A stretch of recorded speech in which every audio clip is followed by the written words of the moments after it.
प्यारे बच्चों, एग्ज़ाम्स पास में आ रहे हैं और आज हम डिस्कस कर लेते हैं एक बारी सीबीएसई का सैम्पल क्वेश्चन पेपर जो सीबीएसई ने अपनी वेबसाइट पे डाला हुआ है। मैथमेटिक्स स्टैंडर्ड 014 2021-22 सेशन में टर्म 2 का सैम्पल पेपर डाला हुआ है।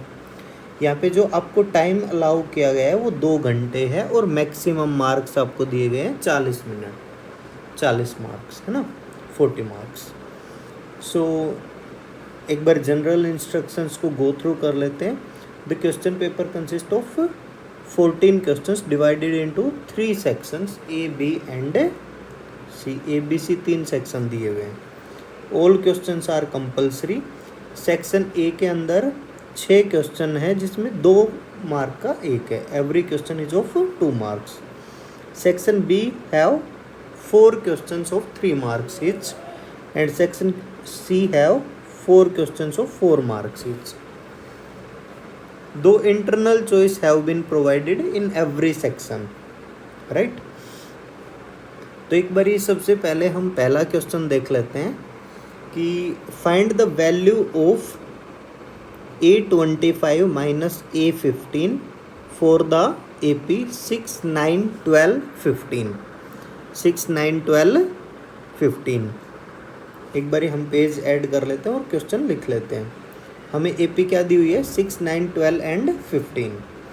तो पहला क्वेश्चन एक बारी देख लेते हैं। हमें एपी गिवन है 6, 9, 12 and 15। This is my given AP. So this term is called A1, this is A2, this is A3, this is A4 and so on, right. So we have asked कि हमें बताना है A25 minus A15। अब हमें क्या पता है कि AN जो होता है बच्चों वो A plus N minus 1 into D होता है। तो A25 क्या हो गया? A प्लस 24D हो गया। और A15 कितना हो गया? A प्लस 14D हो गया। N minus 1, 15 minus 1 14, 25 minus 1 24। तो ये बना A plus 24D minus A minus 14D। A से A कैंसिल हो गया। 24 माइनस 14 दैट इज 10D।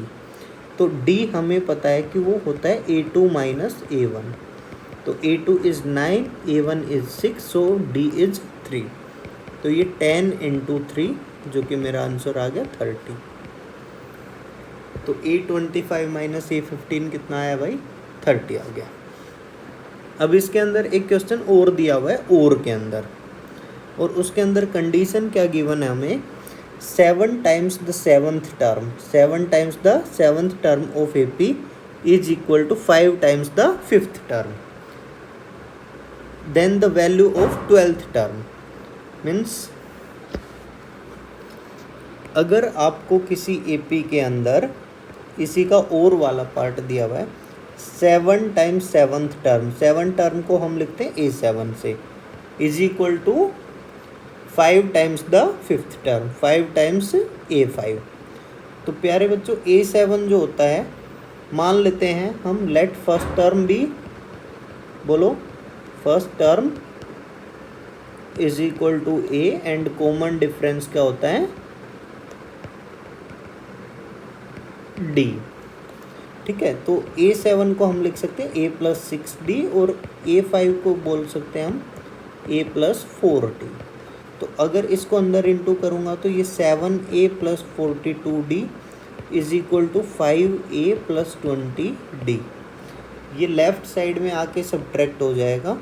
तो ये बनेगा 7A minus 5A plus 42D minus 20D is equal to 0।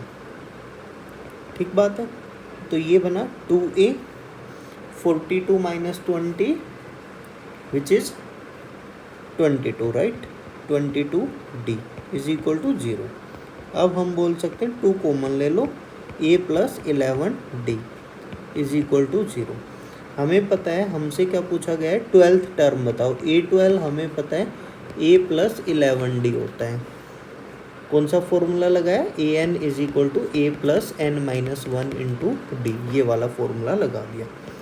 A plus 11D मेरे पास यहाँ से देखोगे तो ए प्लस 11D आएगा 0/2 दैट इज 0।